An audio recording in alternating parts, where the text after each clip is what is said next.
This video is not going to be my review of this, the Nike Vaporfly 4. Instead, this is going to be a bit of a technical analysis or overview of what has really changed in this shoe since the Vaporfly 3 and to a lesser degree the Vaporfly Next% 2, which is still relevant.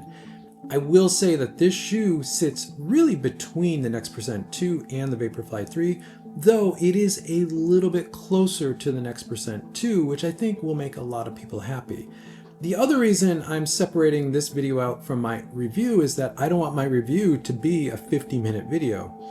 I want to make the overview and the technical analysis separate because I think some people are going to want to know what's changed and other people are going to want to see my actual review. Chances are if you're watching this video you want to see both, but again, I'm separating these out so that people can find really what they're looking for. And with all that out of the way, let's jump in.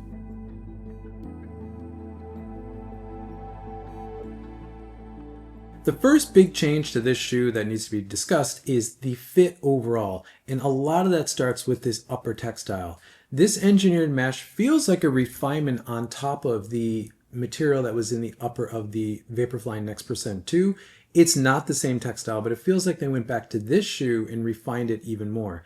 This is much lighter, much more open, much more compliant to the foot than it was on this shoe. And it's fantastic. This is a great upper material. All of the bagginess and looseness that a lot of people complained about in the Vaporfly 3 at the base of the eyelet chain in this shoe is now gone. The way the toe box is built in this shoe and the amount of volume in the Vaporfly 4 is really well done. All of that bagginess, all of that looseness that a lot of people had in this shoe is completely gone. It fits very, very nice. And that really contributes to how this shoe sits on the foot. Now, I think from a last standpoint, I don't think the last has drastically changed or changed at all from the Vaporfly 3, but the way this upper material wraps around the foot is absolutely exceptional. I think if you had an issue with how the Vaporfly 3 upper was maybe too baggy for your foot, this is definitely going to be a big upgrade for you. In fact, if you look at these two shoes, starting with the Next% 2, you can see how much more containing the upper is on the Vaporfly 4. I'm really wiggling my toes there. I'm really trying to like wiggle my foot out of the upper.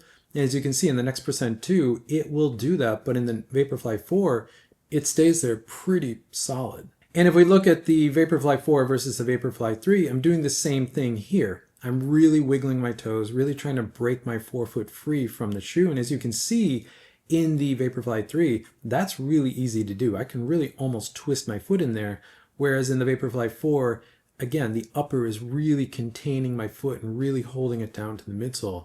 Really exceptional fit.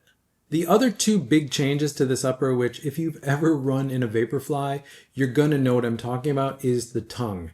Now, the tongue in a Vaporfly has always been problematic. It's always been hard to get in the right place. You've always had to adjust it. You've always had to lace the shoe, unlace the shoe, move the tongue, lace it again. That's always been part of the Vaporfly experience. But in this shoe, the tongue actually is more robust and it's much wider. So it actually fits the shoe and actually goes past the eyelets now. So that shifting of the tongue that you would have in a lot this shoe, the Next% 2, where it just never fit in here, and then in the Vaporfly 3, how much taller that tongue was, and you could just never really get it in the right place. The tongue in this shoe sits very much centered on top of your foot. You also notice that the offset eyelets are gone. This is a straight eyelet chain, which is a huge, huge improvement. I cannot stress that enough. So that puts this tongue directly over the top of your foot where it should be. There's enough width in the tongue. It just sits there where you should be. You slip your foot in and it's good to go. There isn't all of that dance that you need to do with the Vaporfly tongue. Finally, it took almost 4 versions to get there, and it's fantastic. The other big change here are these laces. I talked about this in my Streakfly 2 review, link in the description, but these have that new elastic lace. They're not overly stretchy, but there's enough elasticity in these laces that now I'm not getting any type of lace bite. I can really dial in where I want the tension of the laces directly on my foot. I have a little bit of a lump here on my foot. That's just my anatomy. So I can tighten it here, leave it loose here, tighten it here, and these laces just stretch, they accommodate, they just feel fantastic. I've complained a lot about stretchy laces in super shoes. These are elastic laces, but they're not too stretchy. It's nearly an ideal eyelet chain with this new tongue, straight eyelet chain. It is about time that this shoe finally fits well. Moving to the Achilles flare and the ankle collar, this is really the same setup we saw in the Vaporfly 3 and frankly the Next Percent 2. The pad here is about the same, the stoutness of this is about the same. If you had any issues with heel lockdown in the Vaporfly 3 or the Next Percent 2, this will probably be similar, though I'm going to say some other changes in this shoe should make it fit a little bit better, and the better midfoot lockdown and just the better fitting upper overall should help considerably. So if you've had heel lift issues before in the Vaporfly, this one's at least worth a try if you can try it on. The next big change to this shoe is really the geometry of the shoe, specifically the forefoot rocker in the shoe. It is much more subtle. There is still a forefoot rocker to this shoe, but it's nothing as drastic as it was in the Next Percent 2. This shoe had a very prominent falling forward, falling off a cliff feel to it. This shoe no longer has that. The Vaporfly 3 had that to a lesser degree. You still felt like you were falling forward, but this shoe is very much a shoe that you're now in control of. If you want to really roll off the toe, this is a low plate configuration shoe. That's one of the characteristics, the stability in the forefoot and rolling forward. You can do that, but you can also now really kick in this shoe. That allows you to really roll forward and really dig the toe in and really just kick off the toe. You're getting a lot of propulsion in the midsole with that as well. But because of this revised, much more subtle forefoot rocker, it really allows you to kick much harder in the shoe.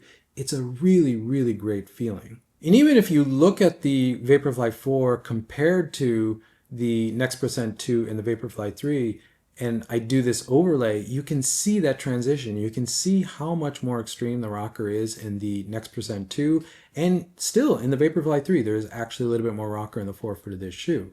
And if we really compare this to way back, the Vaporfly 4%, I would say the geometry is much more similar to the original Vaporfly 4%, which was a shoe that a lot of people liked because they could kick in it. They could dig off the toe and have that very, very nice race flat feel. The Vaporfly 4 definitely has that. The next big change in this shoe is really the geometry of the plate itself. For the first time in the history of the Vaporfly, Nike has significantly changed the geometry of the Flyplate in this shoe. It's still that classic flatter in the heel, dip in the midfoot, which is unique to the Vaporfly, comes very close to the ground and under the ball of the foot, and then there's the toe spring. That's all still there, but Nike's changed the angle of the midfoot, and they've really changed the heel in this shoe. Now the plate actually comes up very close to the heel, as you can see here. And looking at the Vaporfly 3 and the Vaporfly 4 next to each other, you can really see the plate differences in these shoes. The Vaporfly 3 has that classic flat in the heel, a bit away from the actual foot, dip in the midfoot, close to the ground under the ball of the foot, and then up in the toe spring to the toe. You can see all of the same elements in the Vaporfly 4, but look at the heel.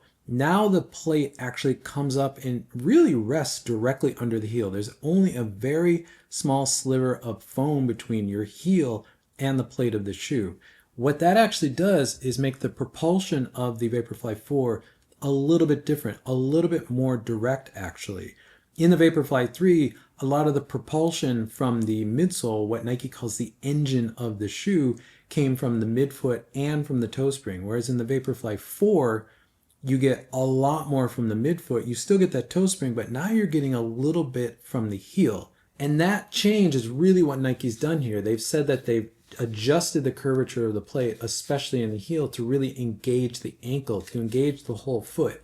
And I will say, you do notice that. This shoe is very propulsive forward, and as you dig in and kick off of this and all of that propulsion across the entire midsole of the shoe, it's very, very nice.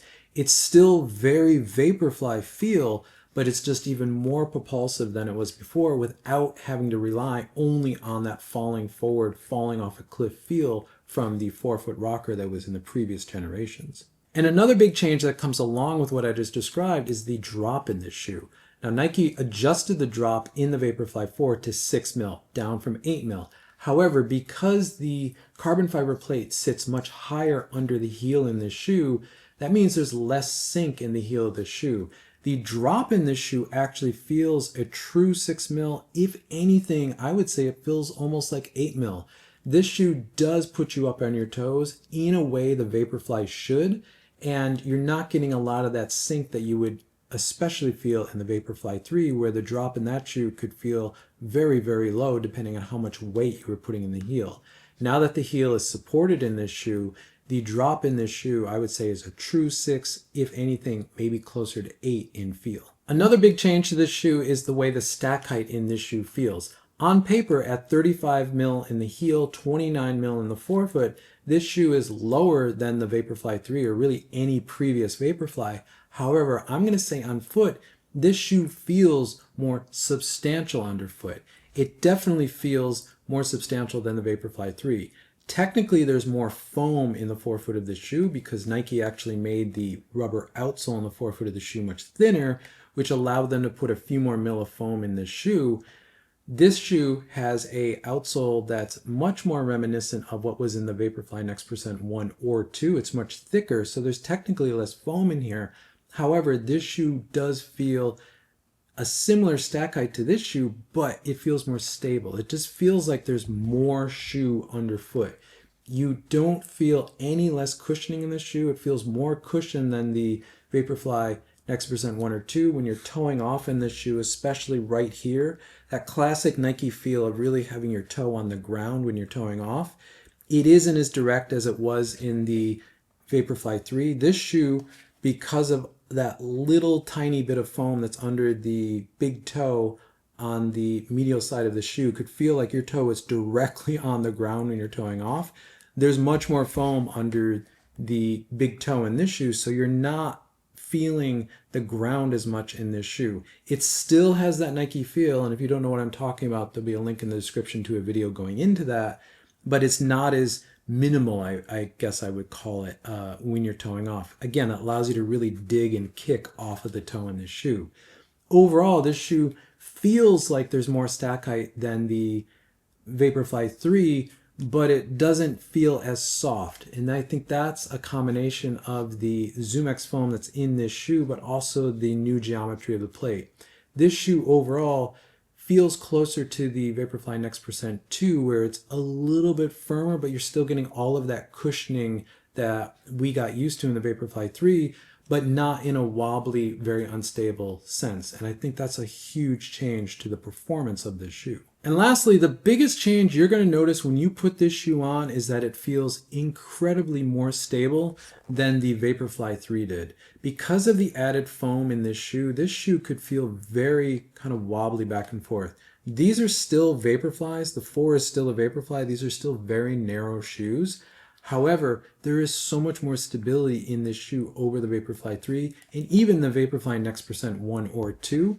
And a lot of that is coming from the plate curvature geometry change that I've already talked about, but also what Nike has done here is they've widened the plate slightly in the midfoot and the heel, and by doing that, I think that's changed the taper angle into the forefoot of the plate. I don't think the forefoot of the plate has changed at all, but the angle right here, right behind the ball of the foot, I think has changed because of the extra width, and overall, this shoe just feels so much more stable. It is really a wonderful experience running in the shoe on uneven pavement because all of that sort of wobbliness that I would always experience in the Vaporfly 3 or in the Next% 1 or 2 because of just how minimal that shoe was is gone in this shoe. And the propulsion and the ability to kind of engage what Nike calls the engine of the shoe, which is the midsole, is really great. So that really allows me to put my foot down, really toe off, and really kick, dig off this toe and get great propulsion out of this shoe. It is a wonderful feeling, and I think this finally brings the Vaporfly back up to the spec that it should have been all along. Thank you for making it to the end of the video. If you find this content useful, consider subscribing. You'll see more content from me pop up in your feed. If not, drop a like on this video because it helps this channel continue to grow, which I always appreciate. And with that, I'll catch you in the next one.